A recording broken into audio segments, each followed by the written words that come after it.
Pues Romanos 6 nos va a hablar de muertos al pecado y el valor de la justificación por la gracia. Gracias, hermano Sergio, por introducirnos a este canto, ¿verdad? Por la gracia hemos nacido, hemos sido adoptados, ¿verdad? A una vida nueva, a una vida santa. Vamos a dividir el capítulo 6 en dos secciones, y van a haber varias preguntas. Una de ellas que hace el apóstol Pablo: ¿permaneceremos nosotros los creyentes en Cristo en el pecado para que abunde la gracia? Pablo hace esta pregunta que él mismo la va a responder y algunos teólogos dicen que la respondió muchas veces al insistir en la gracia de Dios. Pero va a contestar enfáticamente diciendo no, de ninguna manera, ¿verdad? ¿Por qué? Nos lo va a explicar. Que hemos muerto nosotros al pecado y ya no somos esclavos del pecado. El pecado ya nos enseñoreará de nosotros. Así que el estar muertos al pecado no significa que nosotros estamos exentos a tentaciones. ¿Cuántos de ustedes ya pecaron este día, el domingo? ¿Solo hermano Carlos? Ok, más de uno, ¿verdad? Pero aquí está el detalle. Pablo mismo nos va a aclarar que el pecado sigue siendo para el cristiano una atracción con la cual vamos a necesitar pelear y batallar día tras día. Y aunque ya no vivimos bajo su tiranía pecando habitualmente, ya hemos sido librados. Una pregunta: ¿la ley por qué existe? No es para hacernos pecar, ¿verdad? Pero a través de ella nosotros nos muestra que somos pecadores, ¿verdad? Pero la ley existe para que usted la quebrante.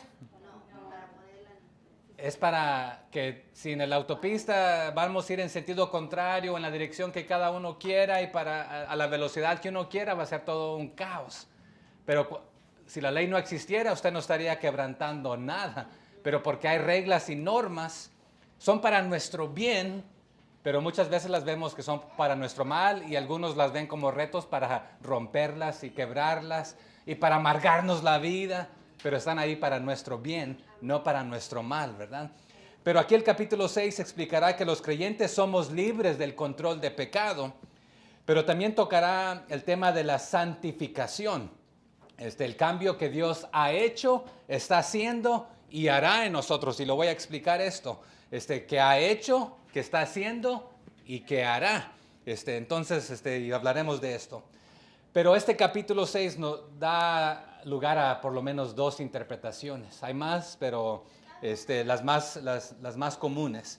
Algunos lo interpretan que simplemente es el bautismo en el Espíritu Santo y otros lo interpretan que simplemente es el bautismo en el agua. Pero si viéramos Lucas 12:15, dice: un bautismo tengo que ser bautizado. ¿Y cómo me angusto hasta que se cumpla? ¿Quién estaba diciendo esto? En Lucas 12:15. No, en Lucas. Sí, pero específicamente de un bautismo tengo que ser bautizado. ¿Y cómo me angustio hasta que se cumpla? Jesús. Y en Efesios 4:5 dice: un Señor, una fe, ¿y qué más dice? Un bautismo. Entonces, ¿cómo puede haber más de un bautismo que del agua, que del Espíritu, y si se habla solamente de uno? Y vamos a hablar de estas diferencias. Pero aquí una pregunta: Romanos 6 se refiere al bautismo en el Espíritu y sucede cuando uno se arrepiente y confía en Cristo como su Salvador, o sea, la salvación, y después viene el bautismo en el agua como símbolo de muerte, sepultura y resurrección, levantarse del agua para andar en una vida nueva. Entonces vamos a analizar estas preguntas. Pero les mencioné que la santificación tiene tres aspectos. Y se los voy a dar en letra P para los que están anotando y sea más fácil de recordarlo. La santificación tiene tres aspectos. Número 1, posicional. ¿Okay? Dígalo conmigo, posicional. Número 2, progresiva. Y número 3, postrera. ¿Cuál es la primera? Posicional. Luego. Y luego, postrera. Entonces, lo que Dios ha hecho en nosotros, lo que está haciendo en nosotros y lo que hará. Allá en el final, y se los doy detalladamente, brevemente. ¿Cuál es la posicional? ¿Y de qué estamos hablando? de la santificación. O sea que es algo que ha sucedido, que está sucediendo y sucederá. O sea que también es un proceso, pero también ya está hecho por lo que Cristo hizo, pero es algo que no vamos a recibir completamente mientras estemos en este cuerpo hasta que Él nos dé un nuevo cuerpo, ¿verdad? Lo explico de esta manera. La posicional es obtenida por todo creyente por la muerte de Cristo. O sea que nuestra posición en Cristo y Él como nuestro Salvador. ¿Tiene sentido? Ok, lo explico con 1 Corintios 6:11. En la muerte de Cristo, por la muerte de Cristo. 1 Corintios 6:11 dice, y esto erais, tiempo pasado, algunos, mas ya habéis sido, ¿qué cosa? Lavados. Ya habéis sido, ya sucedió esto, ¿verdad? Ya habéis sido santificados, dice. Ya habéis sido justificados en el nombre del Señor Jesús. ¿Y por qué? Por el Espíritu de nuestro Dios. Entonces, ¿cómo lo pinta? ¿Cuándo sucedió esto? Dice, ya habéis sido lavados, ya habéis, ¿esto está hablando en tiempo presente o futuro o pasado? Pasado. Ya habéis sido santificados, ya habéis sido justificados en el nombre del Señor Jesús, por el Espíritu de nuestro Dios. Ese fue 1 Corintios 6:11. Hebreos 10:10 nos lo dice de esta manera. En esa voluntad somos santificados mediante la ofrenda del cuerpo de Jesucristo, hecha una vez y para siempre. O sea que ya está hablando del pasado de lo que Jesucristo hizo, ¿verdad? Entonces somos santificados en la posición que tenemos en Cristo por lo que Él hizo por nosotros allá en el pasado, que hizo por nosotros. Entonces, y Hebreos 10:14 más dice de esta manera, porque con una sola ofrenda hizo perfectos para siempre a los santificados. Entonces, ¿con cuál ofrenda? Con su vida en la cruz. ¿Tiene que morir nuevamente? Con una bastó, ¿verdad? Entonces somos santificados una vez y para siempre por lo que Él hizo allá en el pasado y nuestra posición en Él es la que nos santifica, ¿verdad? Pero también les dije, esa es nuestra posicional, nuestra santificación posicional. ¿Pero cuál es la segunda? Progresiva. Lo que Él está haciendo en nosotros. ¿Somos perfectos en este momento humanamente hablando? No. En el diario vivir del creyente tenemos que ir siendo santificados. Primera de Tesalonicenses 5:23 nos lo dice de esta manera. Y el mismo Dios de paz os santifique por completo. Un proceso, ¿verdad? Nos va a santificar, pero en este momento es un proceso. Y todo vuestro ser, espíritu, alma y cuerpo, sea guardado irreprensible para la venida de nuestro Señor Jesucristo. Entonces, Él nos está santificando mientras esperamos su retorno, su regreso. Sí, lo hizo allá en la cruz con su muerte y su resurrección, y está pagado, está cancelado, somos santificados, somos justificados, pero todavía continúa este proceso. Primera de Pedro 1:16 lo dice de esta manera, porque escrito está, sed santos, ¿por qué? Porque yo soy santo. Entonces, esto es algo continuo que usted y yo debemos hacer, santificarnos en Él. ¿Pero qué significa ser santo? Es apartarnos de todo lo malo y hacer lo bueno. Entonces, vamos a hablar de este proceso que continúa. Y estamos aclarando esto porque vamos a entrar a Romanos 6 y parece que es un trabalenguas y que se contradice, pero vamos a aclararlo. ¿Y cuál es la última posición de la santificación? La postrera. De la primera que di, primera de Tesalonicenses, me pregunta cuál fue la cita de esta, 5:23, y primera de Pedro 1:16, 5:23. Y también lo estamos grabando para el que lo desee escuchar más tarde también y seguir tomando notas, ¿verdad? Pero gracias por ir haciendo apuntes ahí. ¿Y cuál es la última entonces? Postrera. ¿Cuál es la primera? Posicional. La segunda, progresiva. Y la tercera, postrera o la final, ¿verdad? Entonces, esta es la que vamos a obtener cuando el creyente sea transformado a la imagen de Cristo en su venida. Porque en este momento todavía tenemos este cuerpo humano de corrupción. Primera de Juan 3:2 nos lo dice de esta manera. Amados, ahora somos hijos de Dios y aún no se ha manifestado lo que hemos de ser. Todavía no, ¿verdad? pero sabemos que cuando Él se manifieste, seremos semejantes a Él, porque le veremos tal como Él es. En otras palabras, estamos en progreso, pero completamente aún no somos lo que vamos a hacer, porque aún Él no ha regresado, no ha retornado por nosotros, pero un día vamos a ser tal como Él es. ¿Tiene sentido? Ok, entonces eso es lo que nos va a explicar hasta cierto punto el capítulo 6. Y luego el lunes, el martes vamos a entrar a los capítulos 7 y 8 y van a parecer contradecir lo que el capítulo 6 nos va a decir, porque día tras día vamos a enfrentarnos al pecado, pero el 6 nos va a decir que ya hemos muerto al pecado y bueno, ¿y cómo está esto? Pero el capítulo 8 nos va a dar la receta para obtener la victoria sobre el pecado. Es fácil, ¿qué es más fácil, hermanos? ¿Hacerlo bueno o hacerlo malo? Es una batalla. Pero el capítulo 8 nos va a dar una receta, cómo vencerlo. Y los creyentes, a quienes les estaba escribiendo esta carta, se llama el libro, ¿cómo? A los romanos, ¿verdad? Y Pablo está seguro que estos creyentes romanos han experimentado la nueva libertad, la nueva vida, porque antes estaban debajo del yugo del pecado. Y dice Jesucristo, yo los he libertado y son libres para hacer lo bueno, ya no para hacer lo malo. Han muerto al pecado. Pero, ¿cómo es que usted y yo queremos ir a sujetarnos nuevamente, a esclavizarnos al pecado cuando hemos muerto? Y esto otra vez va a parecer contradecirse. Pero aquí está un detalle muy importante y lo vamos a ver más tarde. Usted y yo fuimos creados para tener un amo. No hay otra opción.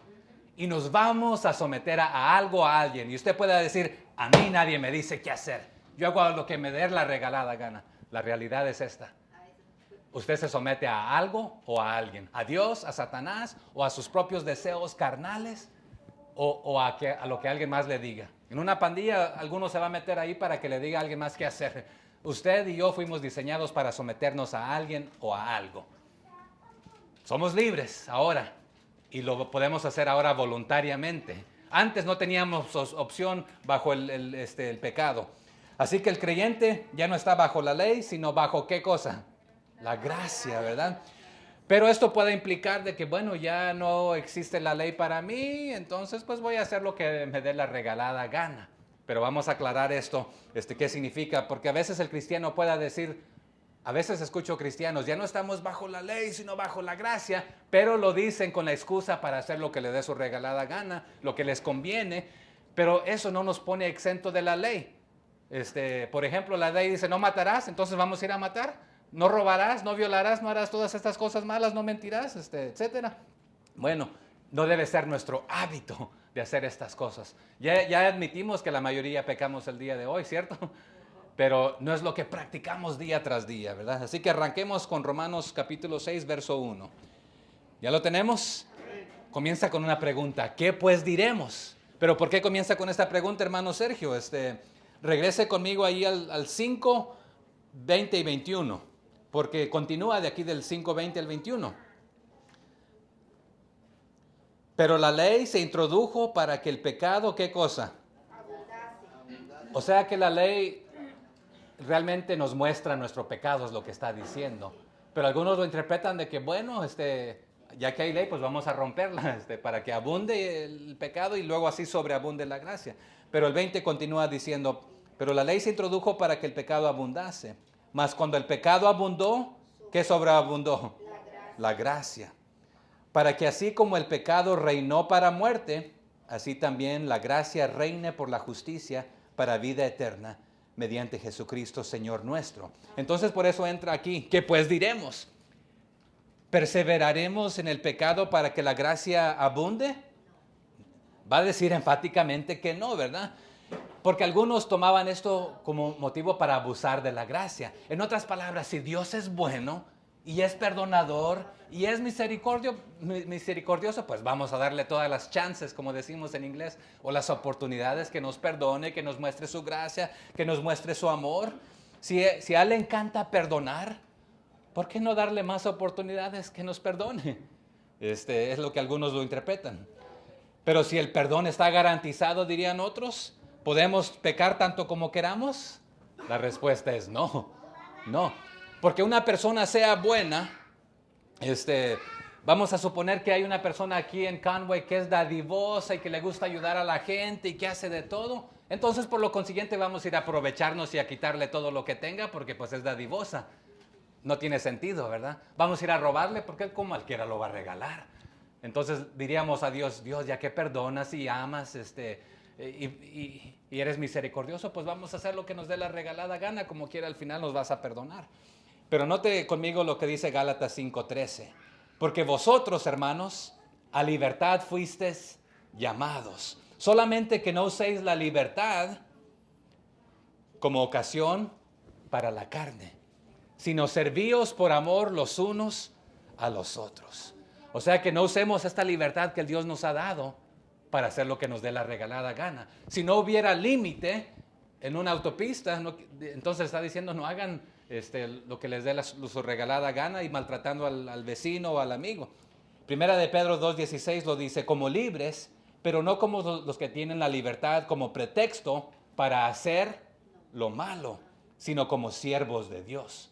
Otra vez, la libertad no es la excusa para hacer lo que tú quieras. Entonces, y Judas lo pintó de esta manera en el verso 4, nomás hay un capítulo de Judas. Verso 4, porque algunos hombres han entrado encubiertamente, dice la Biblia, hombres impíos que convierten en libertinaje la gracia de nuestro Dios y niegan a Dios el único soberano. O sea que con sus acciones están negando que Dios nos ha librado del pecado, pero utilizan su gracia y convierten la libertad, la gracia de nuestro Dios en libertinaje y niegan que Dios existe y que Él es soberano. Entonces Pablo va a contestar en el verso 2, ¿cómo contesta? Ayúdenme. ¿Cómo dijo ahí en el verso 2 del 6 de Romanos? En ninguna manera. ¿A qué está contestando? A la pregunta que hizo en el verso 1, ¿verdad? Porque los que hemos muerto al pecado, ¿cómo viviremos aún en él? O sea, que lejos sea de nosotros, que tal pensamiento ni entre en nuestra actitud, en nuestro corazón, en nuestra mente, porque esto está en conflicto con la nueva criatura y prácticamente en conflicto con el evangelio mismo que hemos recibido. Y intentamos aprovecharnos de Dios y de su gracia y de su perdón ¿pero será que nos podemos aprovechar de Dios realmente? Por lo menos en nuestra mente creemos abusar de esto. ¿Es generoso Dios en su gracia y su perdón, hermanos? Pero eso no elimina la seriedad del pecado. Al contrario, el pecado es tan serio que ¿qué tuvo que hacer Jesucristo? Ya el hermano Carlos nos dio el ejemplo. ¿A quién dio? Lo más valioso, lo más precioso para tomar nuestro lugar. Entonces, un buen cuadro que el hermano Carlos nos pintó, ¿verdad? Usted estaría dispuesto a dar a lo que más ama, a un hijo o a su cónyuge. Bueno, a su cónyuge a lo mejor sí lo da, ¿verdad? Pero al hijo a lo mejor no. ¿Lo daría usted por la persona más pecadora del mundo que ha hecho de todo? Creo que la mayoría nos atreveríamos a decir jamás, jamás, nunca. Pero bueno, Él pagó con su vida nuestro perdón. Su gracia y misericordia no nos excusan para vivir como nos dé la regalada gana. Entonces, vamos al verso 3. Continúa otra pregunta. Y realmente hagamos esta pregunta. ¿Por qué quisiéramos nosotros regresar a estar bajo la esclavitud del pecado, a sujetarnos después de haber sido libertados? El cuadro que pinta aquí el apóstol Pablo, imagínese que usted está en el piso y alguien le tiene el pie en el cuello y lo está presionando y lo está obligando a hacer algo que usted no quiere. Ese es el cuadro que está pintando. Y Jesucristo ha venido y lo ha sacado de esas garras del pecado. Pero usted dice, ahí me gustaba estar ahí tirado en el lodo, en el pozo, ¿De dónde nos ha sacado el Señor? Dice, desde el pozo de lodo y del pozo de desesperación. Así nos tenía el pecado. Pero ahí vamos, de que ahí quiero estar yo. Dice el verso 3, ¿o no sabéis que todos los que hemos sido bautizados en Cristo Jesús, hemos sido bautizados ¿en qué? ¿En su muerte? Y vamos a aclarar esto. Aquí es otra vez donde vamos a entrar ahí en alguna situación. Aquí usa la palabra bautizado 2 veces. Hemos sido bautizados en Cristo Jesús. Hemos sido bautizados en su muerte. La palabra en el griego bautismo tiene varias definiciones. Aquí van. Significa sumergido, inmersión, hundido, unido, inundado, sepultado, cubierto, escondido, envuelto y unido completamente a Cristo. Pero la pregunta es, ¿en espíritu o en agua? Y bautismo en aguas es símbolo, cuando nos hemos bautizado, símbolo de muerte, sepultura, a nuestra vida vieja, al pecado, y resurrección a la vida nueva en Cristo, ¿verdad? Pero Gálatas 3:27 lo explica de esta manera. Porque todos los que habéis sido bautizados en Cristo, de Cristo estáis revestidos. Entonces los que hemos sido bautizados en Cristo, ¿de qué estamos revestidos? ¿De quién? Enropados o cubiertos, revestidos de Él. Colosenses 2:12 lo dice de esta manera. Sepultados con Él en el bautismo, en el cual fuisteis también resucitados con Él, mediante la fe en el poder de Dios que le levantó de los muertos. Entonces fuimos sepultados con Él en el bautismo, en el cual fuisteis también resucitados con Él, mediante la fe, nos dice, ¿verdad? En el poder de Dios que le levantó de los muertos. Y más adelantito en Colosenses 3 del 1 al 4 lo dice así: si pues habéis resucitado con Cristo, si pues sabéis qué, buscad las cosas de arriba, donde está Cristo, sentado a la diestra de Dios. Poned la mira en las cosas de arriba, no en las de la tierra, porque habéis muerto y vuestra vida, note aquí, está escondida con Cristo en Dios. Y una de las definiciones de bautismo es escondido o cubierto o completamente arropado, estar en Él. Y dice el 4 de nuestro pasaje de Romanos 6, cuando Cristo, vuestra vida, se manifieste, hablando aquí futuro, ¿verdad? Se manifieste, entonces vosotros también seréis, futuro, manifestados con Él en gloria. ¿Cierto o no? Efesios 2:6 lo explica de esta manera. Y juntamente con Él nos resucitó. ¿Pasado? Y asimismo nos hizo sentar en los lugares celestiales con Cristo Jesús. Pasado. Entonces aquí entramos en conflicto. Algunos teólogos consideran que Pablo presenta nuestra resurrección con Cristo como una experiencia pasada. Pero aquí en el 4, ¿cómo dijo? Cuando Cristo vuestra vida se manifieste. Y ya dijimos que se manifieste es ¿cuándo? Futuro. Entonces vosotros también seréis, futuro, ¿verdad? Manifestados con Él en gloria. Entonces, y en el verso 5 también veremos que nos dice futuro, lo seremos. En el verso 8 nos va a decir viviremos, futuro. Entonces, hay cosas que han sucedido en el pasado, hay cosas que están sucediendo en el presente y habrán cosas que van a suceder ¿cuándo? En el futuro. Verso 4. Porque somos sepultados juntamente con Él para muerte por el bautismo, a fin de que como Cristo resucitó de los muertos por la gloria, y aquí la palabra por la gloria equivale a poder, Colosenses 1:11 nos lo dice también, por la gloria o el poder del Padre, así también nosotros andemos en vida nueva. Entonces, ¿qué significa esto? Bueno, primera de Corintios 12:13 nos lo aclara. Porque por un solo espíritu fuimos bautizados en un cuerpo, sean judíos o sean griegos, sean esclavos o sean libres. Y a todos se nos dio de beber de un mismo espíritu. Entonces, ¿estamos quedando enredados todavía o ya no?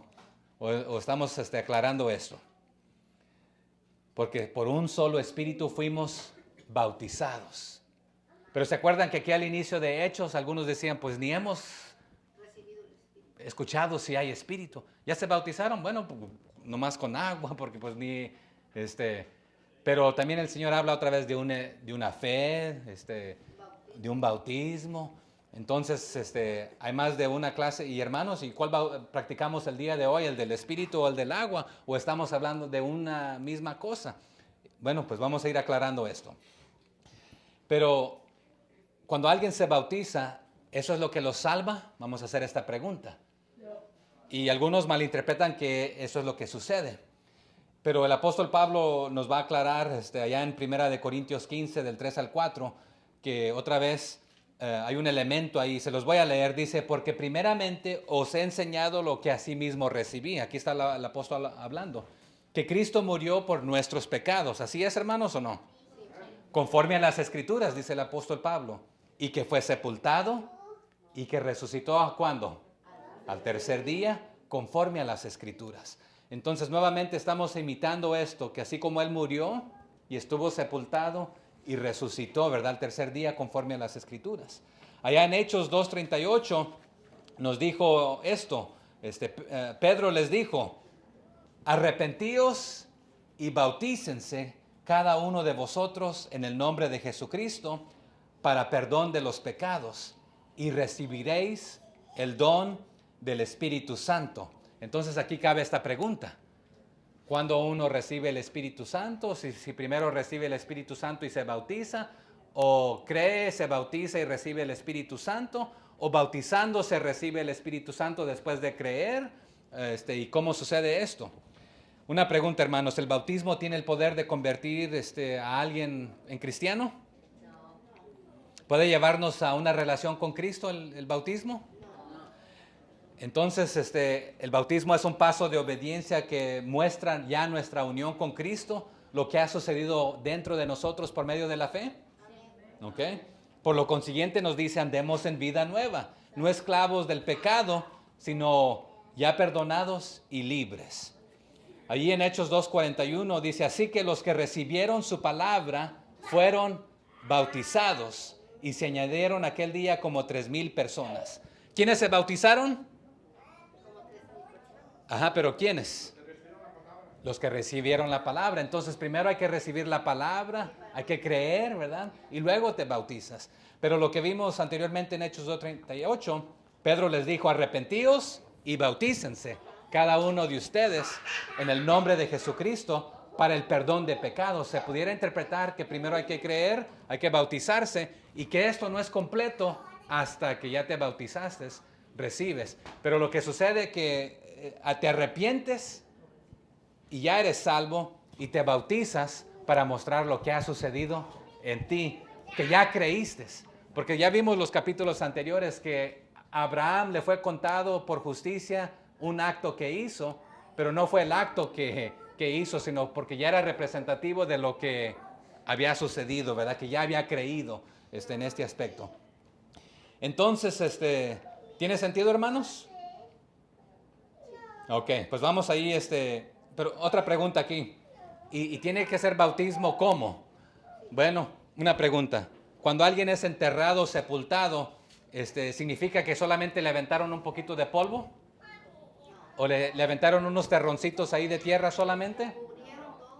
Es cubierto completamente, sepultado, enterrado, ¿verdad? Entonces, ¿qué clase de bautismo está hablando aquí? ¿Simplemente allí un poquito de agua? Si el agua no es la que nos salva, no importaría la cantidad.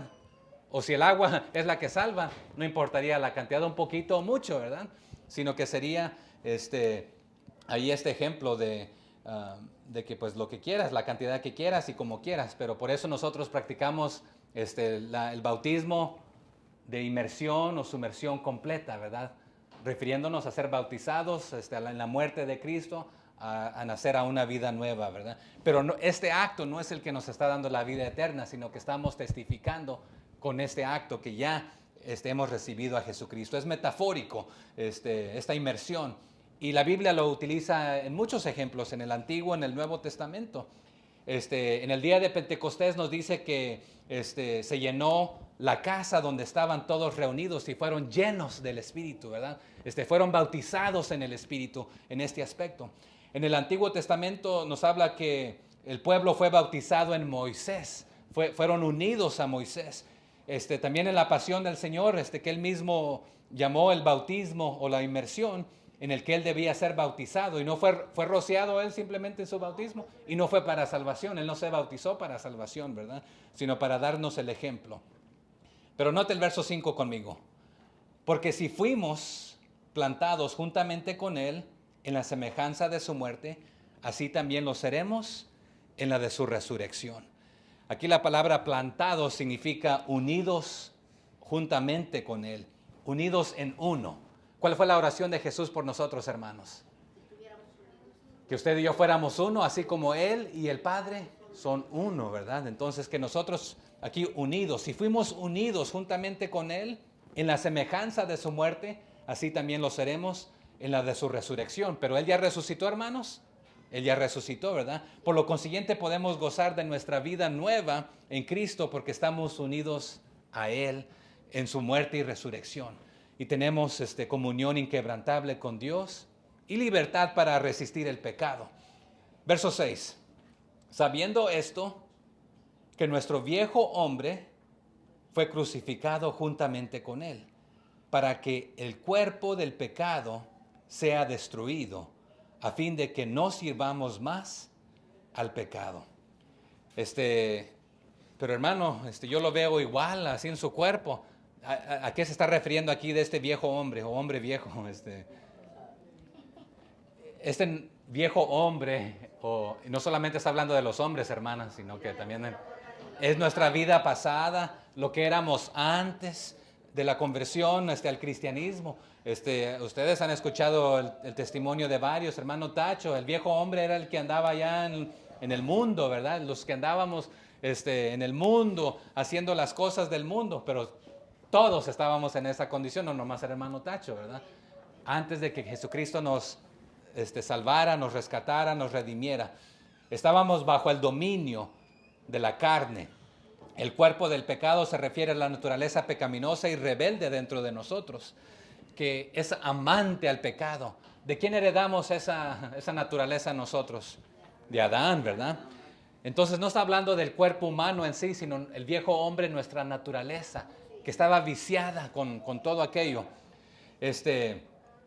Y aquí se usa un verbo, el verbo griego traducido como destruido, no significa ser aniquilado completamente, sino derrotado y privado de poder. Entonces nuestro viejo hombre un día va a ser eliminado completamente. ¿Cuándo será eso? Cuando Cristo regrese y nuestros cuerpos sean transformados en un cuerpo nuevo, ¿verdad?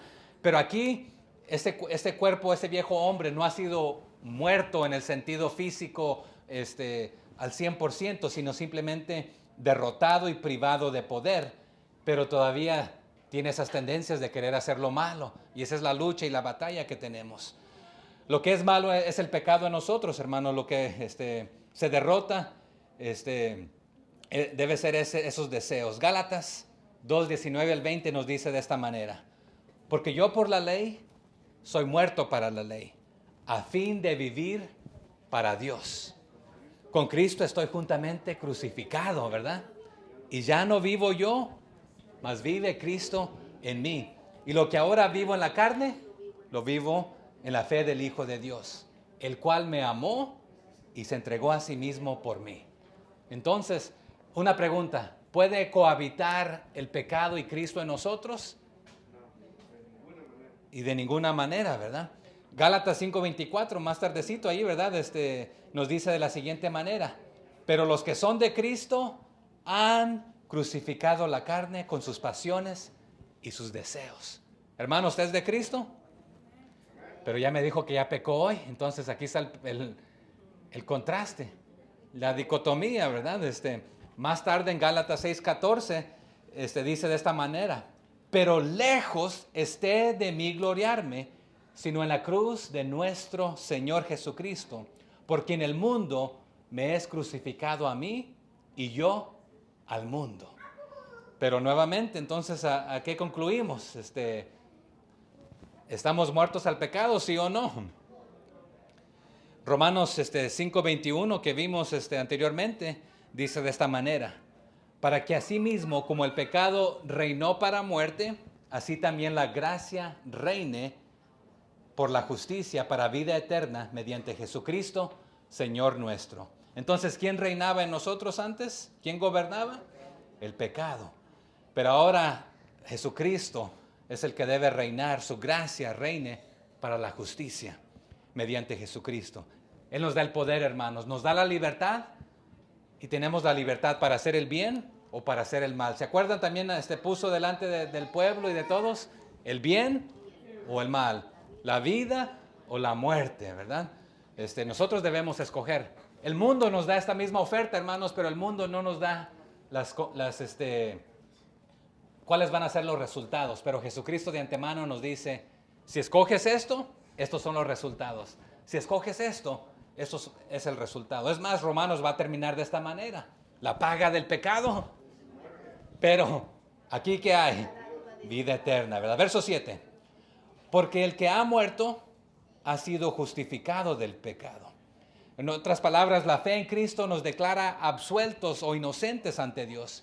Pero Dios no nos saca, hermanos, del mundo, ni nos convierte en robots. Porque si nos convirtiera en robots, después de aceptar a Cristo, ya no pecaríamos, ya no haríamos malo, ya no tuviéramos ningún pensamiento malo. A ver, ¿quién ha tenido un pensamiento malo hoy?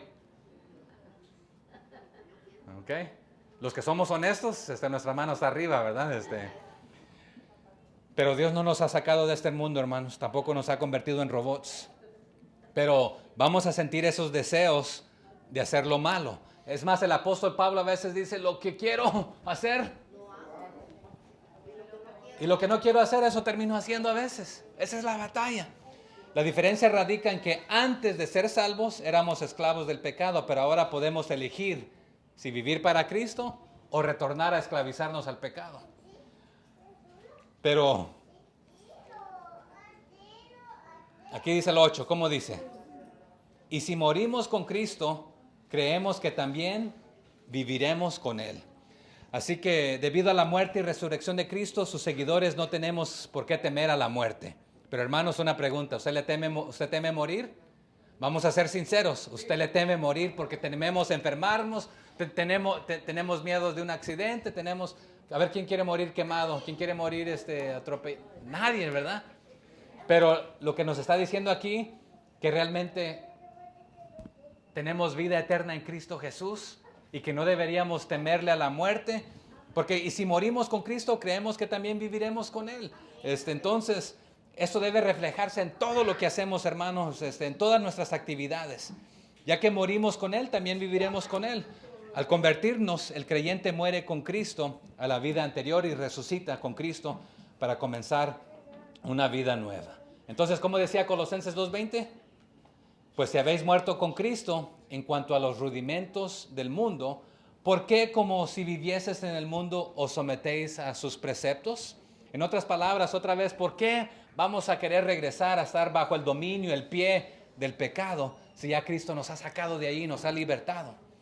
Y Colosenses 3:1, ¿qué nos decía, hermanos? Ya lo dijimos, si pues habéis resucitado con Cristo, hay que buscar las cosas de arriba, no aquí las de esta tierra. Segunda de Timoteo 2:11 nos dice de esta manera, palabra fiel es esta, si somos muertos con Él, también viviremos con Él. Verso 9, continuamos. Sabiendo que Cristo, habiendo resucitado de los muertos, ya no muere, la muerte no se enseñorea más de Él. Hermanos, ¿por qué murió Cristo? ¿Porque la muerte lo venció? Aunque su muerte fue un acto voluntario, hermanos. Él se sometió a la muerte por nosotros, porque era lo que usted y yo merecíamos. En Juan 10:17 Él dice, nadie me quita la vida. ¿Qué dijo Él? Yo la pongo como. Yo la di voluntariamente, ¿verdad? Y para tomarla, ¿verdad? Así que su muerte expiatoria, hermano, no tiene que repetirse. Esto nos dice Hebreos 4:14, 7:27, 9:25, 10:12, Primera de Pedro 3:18, no los vamos a ir a ver. Pero Cristo, sin conocer pecado, ¿o Él pecó, hermanos? No. Él no pecó. Sin conocer pecado se identificó con nosotros, la humanidad pecadora, y Él se hizo pecado, ¿verdad? Con su sacrificio para librarnos a los que estamos unidos a Él en su muerte. Verso 11. Así también vosotros consideraos muertos al pecado. ¿Cómo debemos considerarnos, hermanos? Pero vivos ¿para quién?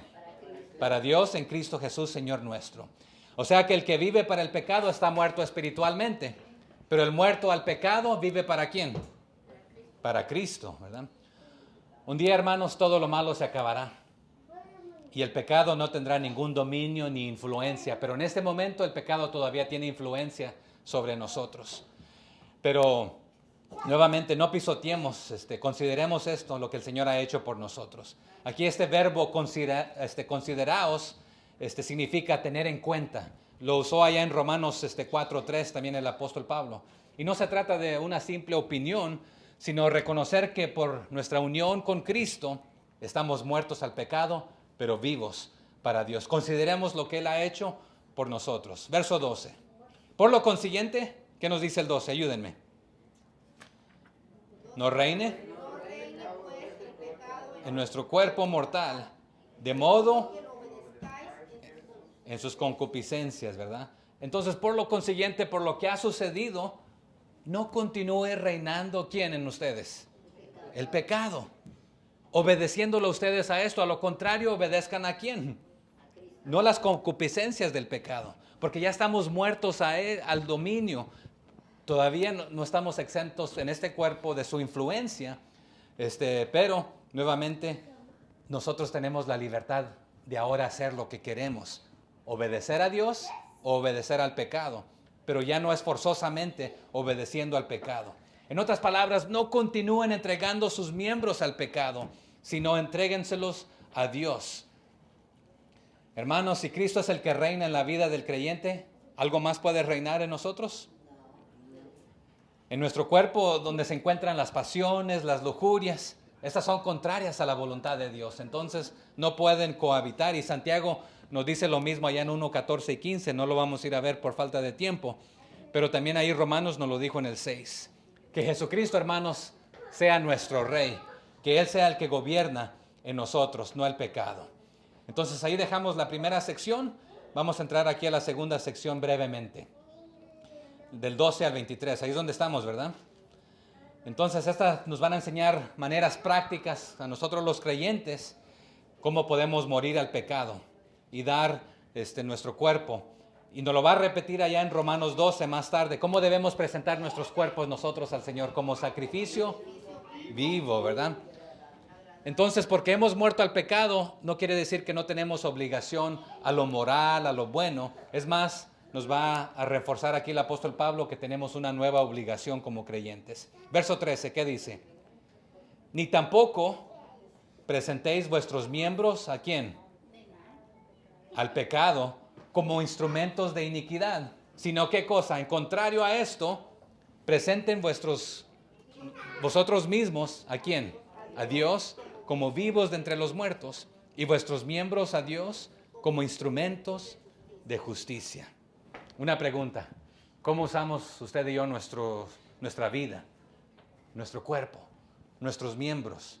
Y esto habla de todo nuestro ser, nuestra boca, ¿qué decimos? ¿Cómo lo decimos? Nuestros ojos, ¿qué vemos cuando nadie está viendo? ¿Qué hacemos cuando nadie nos está viendo? ¿Todo lo que hacemos lo hacemos para servir a Dios o servir a nuestro propio cuerpo? Así que ya no viváis entregados al pecado, sino entregados de una vez para todas a Dios. Así que ¿para quién estamos viviendo, hermanos? Verso 14, ¿qué dice? Ayúdenme. Porque el pecado no se enseñoreará de vosotros, pues no estáis bajo la ley, sino bajo la gracia. Entonces, una pregunta, hermanos. ¿En esta vida podemos estar completamente libres de pecado nosotros? No. Pero, hermanos, ya no vivimos bajo el pecado, nos dice el apóstol Pablo. Entonces, pero no somos esclavos, ¿verdad? Al pecado. En otras palabras, el pecado ya no nos puede forzar a hacer lo que hacíamos antes. Y no podemos caer derrotados, completamente rendidos ante el pecado, diciendo, el diablo me hizo hacerlo. No, a veces le echamos la culpa al diablo y no tiene culpa el diablo, ¿verdad? Cuando éramos de él era nuestro amo, el pecado era nuestro amo. Hacíamos lo que él quería que hiciéramos, pero ahora somos libres para hacer lo que queramos. pero no usemos eso como libertinaje, nos dice, ¿verdad? Santiago 3:2 nos dice, porque todos ofendemos muchas veces. Si alguno no ofende en palabra, este es varón perfecto, capaz también de refrenar todo su cuerpo. Y primera de Juan 1:8 nos dice, si decimos que no tenemos pecado, nos engañamos, ¿verdad?, a nosotros mismos, y la verdad no está en nosotros. Entonces sí, todos hemos pecado y pecamos. Pero primera de Juan 1:10 también nos dice, si decimos que no hemos pecado, le hacemos a él mentiroso y su palabra no está en nosotros. Así que, hermanos, el poder de la resurrección de Cristo que obra en nosotros es mayor que el poder del pecado. Cualquier pecado, hermanos, no importa cuánto tiempo antes nos tuvo ahí con el pie en la garganta, ahí en el piso, Jesucristo nos ha libertado de ese pecado, pero ahora somos libres si queremos regresar ahí o que Él sea nuestro amo y servirle a Él. Pero estar bajo la gracia otra vez es ser justificado y vivir por Él y para Él por su resurrección. Y morir al pecado, esto no nos prohíbe otra vez de hacer algo malo, pero usted tiene esa libertad. Pero ya el pecado no nos puede forzar a hacer lo que no queramos nosotros. Nuevamente hemos escuchado a alguien decir, hermanos, ya no vivimos bajo la ley, sino bajo la gracia. Y es verdad, pero muchas veces se usa como licencia para pecar y hacer lo que la persona quiere. Aquí está un punto muy importante, hermanos. Alguien que te obligue a hacer algo que tú no quieres y no es para tu bien, no es la mejor persona. ¿Sí se entiende? Alguien que te obligue a hacer algo y que no es para tu bien, normalmente no es la mejor persona. Aquí esto va a ser la ley, se va a decir así como yo quiero. Bueno, si es para mi bien, pues lo voy a aceptar. Pero si no es para tu bien, te están obligando a hacer algo que tú no quieres. Dios nunca nos obliga a hacer algo que nosotros no queremos. Otra vez nos da la opción a escoger, pero nos dice, esta va a ser la consecuencia aquí y esta va a ser la consecuencia acá. ¿Cuál quieres? Pero nosotros nos podemos someter a Él voluntariamente. Pero Satanás, hermanos, nos va a obligar o nos va a someter. El pecado es lo que hace. Pero alguien que dice, si me amas, vas a hacer esto conmigo. Bueno, ya te está obligando y manipulando a hacer algo que tú no quieres. Manipular más que obligar. Pero son las dos cosas. A veces te está manipulando para obligarte a hacer algo que no quieres, ¿verdad? Pero, y no vamos a hablar de leyes y normas en este país o en cualquier otro. Pero cuando se te va a dictar qué hacer y no es para tu bien otra vez, considéralo, analízalo, ¿verdad? Pero el apóstol Pablo otra vez aquí dice, ya no estamos bajo la ley, sino bajo la gracia. Pero no digamos esto como licencia para hacer lo que nos dé la regalada gana. Nos vamos a someter a alguien o a algo nuevamente. Es más, también en Mateo 5 del 17 al 20, Pablo lo dijo y Jesús lo dijo en Mateo ahí, que Él no vino a abrogar la ley, sino a qué cosa, a cumplirla. Y también Jesús mismo ahí nos dice que el que la cumple es grande. Entonces no estamos exentos de cumplir la ley. Vamos a someternos a la ley como buenos ciudadanos, pero hagámoslo ahora voluntariamente, ¿verdad? A lo bueno, no sometiéndonos a lo malo. Pero hermanos, ¿la ley nos justifica y nos ayuda a vencer el pecado? La ley ni nos justifica ni nos ayuda a vencer el pecado. Nosotros estamos unidos a Cristo, Él es nuestro Señor y nos da el poder para hacer lo bueno y evitar lo malo. Pero antes estábamos bajo otra vez el dominio de lo malo. Si quiere anotar esto, se lo repito 2 veces, aquí va este punto. Cuando estábamos bajo la ley, era imposible que el pecado no se enseñorease de nosotros. Pero ahora estamos bajo ¿qué cosa? La gracia. Es imposible que el pecado no sea vencido por nosotros ahora. Si antes el pecado irresistiblemente triunfaba, ahora la gracia será más que vencedora. ¿Tuvo sentido, sí o no? Cuando estábamos bajo la ley, era imposible que el pecado no se enseñorease de nosotros. Pero ahora estamos bajo la gracia. Y es imposible que el pecado no sea vencido por nosotros. Porque ¿quién mora en nosotros? Es Cristo, su gracia, ¿verdad? Así que antes el pecado irresistiblemente triunfaba en nosotros como nuestro amo, pero ahora la gracia es más que suficiente y más que vencedora. Pero usted elige, hermano, a quién se va a someter. El 15 dice, ¿qué pues? ¿Pecaremos porque no estamos bajo la ley, sino bajo la gracia? En ninguna manera. En otras palabras, si ya no estamos bajo la ley, sino la gracia, entonces tenemos libertad nuevamente de seguir haciendo lo que queremos. Pablo contesta, en ninguna manera. Y él va a refutar esto. El 16. ¿No sabéis que si os sometéis a alguien como esclavos para obedecerle, sois esclavos de aquel a quien obedecéis? Sea del pecado para muerte, o sea de la obediencia para justicia. En otras palabras, todos somos siervos de algo o de alguien, de algún amo. En el trabajo, hermanos, usted tiene un jefe, se somete a él, ¿por qué? Porque quiere paga.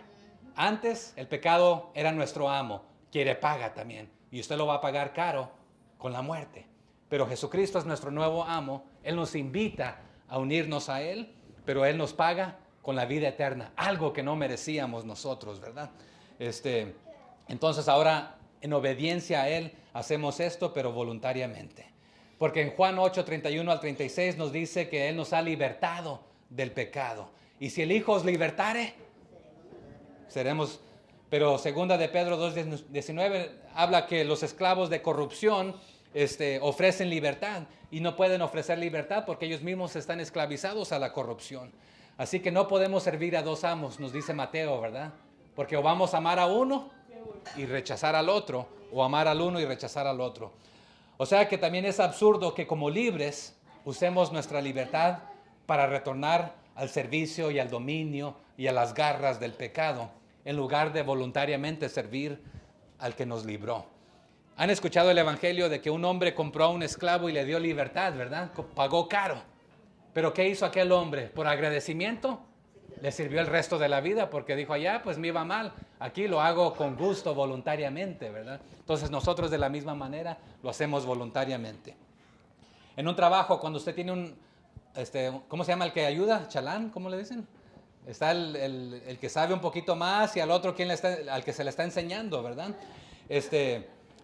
Hermanos, usted está aprendiendo de alguien. ¿De quién estamos aprendiendo? Aprendamos de Él, ¿verdad? Que nos ha libertado, nos ha dado libertad, nos ha librado del pecado, pero no aprendamos de lo que éramos antes, ¿verdad? Modelando lo que éramos antes. Sí estamos bajo la gracia, pero ahora podemos ser esclavos voluntarios, que aunque Jesús lo dijo de esta manera, en Juan 15:15, ya no os llamaré siervos, porque el siervo no sabe lo que hace su Señor, pero os llamaré, como dijo, amigos, porque todas las cosas que oí de mi Padre, os las he dado a conocer. ¿Qué cita es, hermano? Juan 15:15. Y aquí continuamos en el 17, pero gracias a Dios, que aunque erais esclavos del pecado, habéis obedecido de corazón, y aquí otra vez voluntariamente, habéis obedecido de corazón aquella forma de doctrina a la cual fuisteis entregados. En otras palabras, después de ser rescatados, nos sometimos voluntariamente en obediencia total al Señor, de corazón. En otras palabras, con todo. Porque como nos dice Mateo 22:37, que amemos al Señor con nuestro corazón, nuestra alma, nuestra mente, ¿verdad? Con todo lo que somos, ¿verdad? Y aquí la forma de doctrina habla de las buenas nuevas, que Jesús murió por nosotros, nuestros pecados, y resucitó para darnos vida nueva. Verso 18, ¿qué dice? Y libertados del pecado, vinisteis a ser siervos de justicia. Entonces notemos de que pasamos de ser siervos hasta cierto punto a ser siervos de algo diferente, porque hemos sido creados para ser siervos de alguien o de algo. No hay ningún otro punto. Pero aquí fue gracias a Dios que fuimos libertados del pecado. Ahora gracias a Él también por su gracia, pero nosotros nos hicimos voluntariamente siervos de la justicia. ¿Okay? Entonces no hay otro término de independencia, hermanos, personal. Fuimos creados para estar bajo un amo, un Señor. Pero la pregunta es, ¿quién es nuestro Señor? Decimos que Jesús es nuestro Salvador, pero Él es nuestro Señor. Decimos que sí, cantamos, a donde tú me mandes yo iré, lo que tú me digas yo haré. Pero ¿qué hacemos? A veces lo que nosotros queremos, ¿verdad? Verso 19. Hablo como humano, por vuestra humana debilidad, que así como para iniquidad presentáis vuestros miembros para servir a la inmundicia y a la iniquidad, así ahora para, ¿qué cosa? Santificación, presentad vuestros miembros para servir a la justicia. Y otra vez aquí es una invitación, presenten sus miembros para lo bueno, lo justo.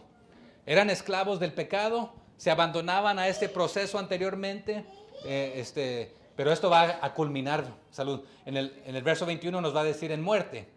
Pero los que nos hemos sometido voluntariamente al servicio de Dios, al contrario, nos estamos consagrando a la santidad, apartándonos del pecado, separándonos, es lo que significa también del pecado. Vamos a terminar en un camino que conduce, o estamos en un camino que conduce a la vida eterna, que nos lo va a decir el verso 22. Nuevamente no podemos tener dos amos, hermanos, porque es Dios o es el pecado, pero siempre vamos a tener un amo.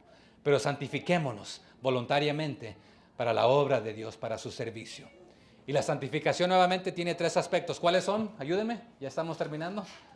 Posicional, nuestra posición en Cristo, que la obtuvimos ¿cuándo? Cuando todo creyente, por la muerte de Cristo. Ajá. La segunda es ¿cuál? Progresiva.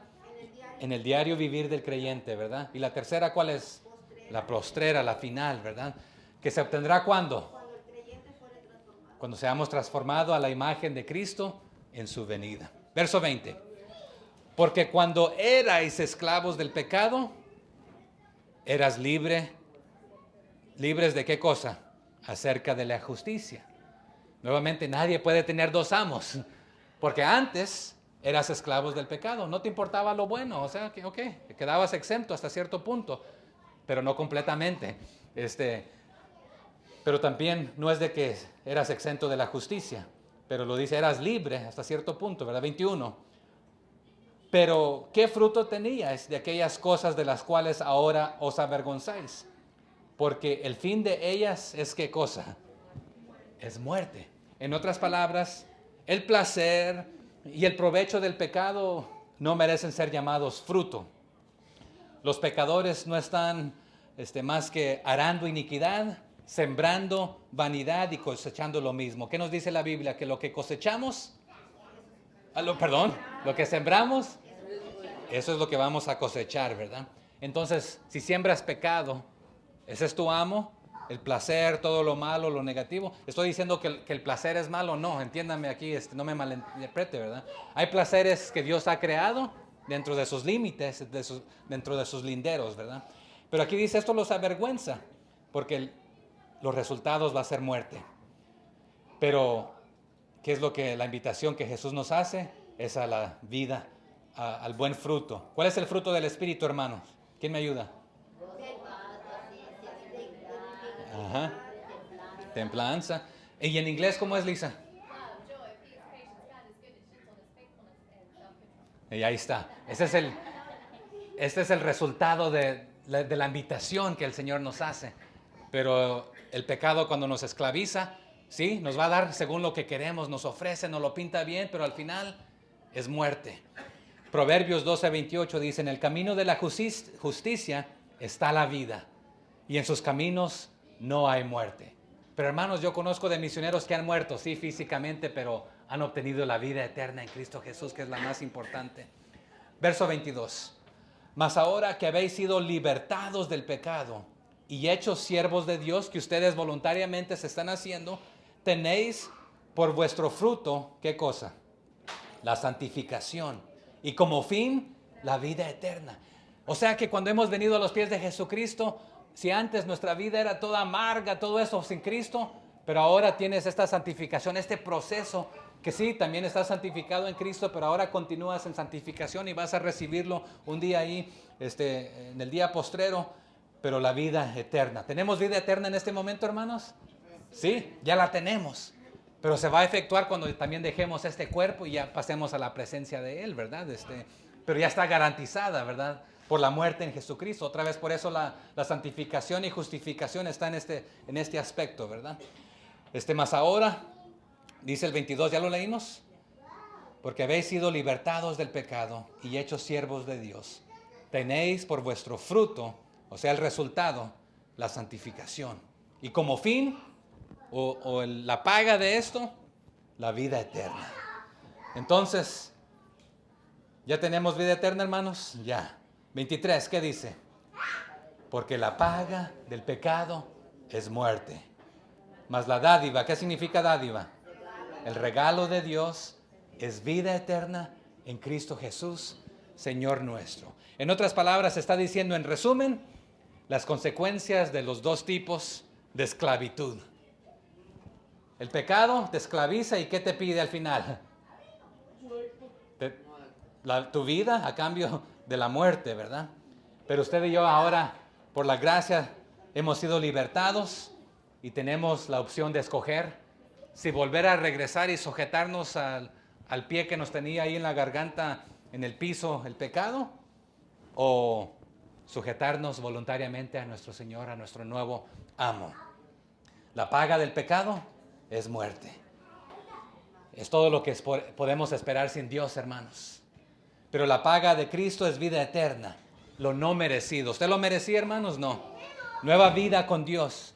¿Y empieza hasta que muramos o cuándo empieza? Desde ahora, el día que le conocemos, ¿verdad?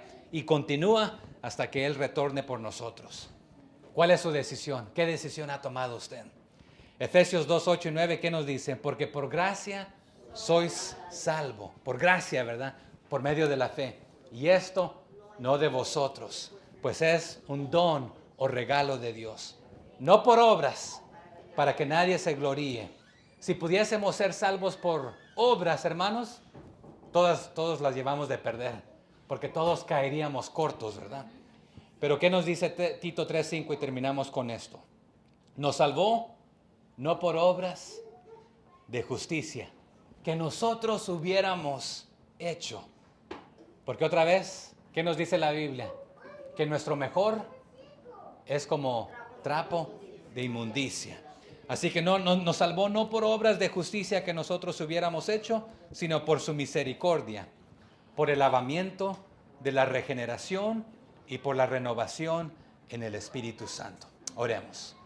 Padre, gracias por su palabra, gracias por redimirnos, gracias por rescatarnos, gracias por su gracia no merecida, gracias por su perdón y gracias, Señor, por permitirnos estar unidos con usted. Y gracias, Señor, porque lo que usted ha prometido lo cumplirá. Y gracias, Señor, porque regresará por nosotros. Y gracias porque podemos someternos a usted voluntariamente y lo que recibiremos es lo no merecido, su gracia, su perdón, su amor y la vida eterna. Ayúdenos a vivir para usted voluntariamente, Señor, con todo, entregándonos voluntariamente nuestros cuerpos, nuestro todo como sacrificio vivo, santo, agradable, Señor. Que ese sea nuestro culto racional día tras día, Padre. Vaya con nosotros y úsenos para su honra y su gloria. En el nombre de Cristo Jesús. Amén.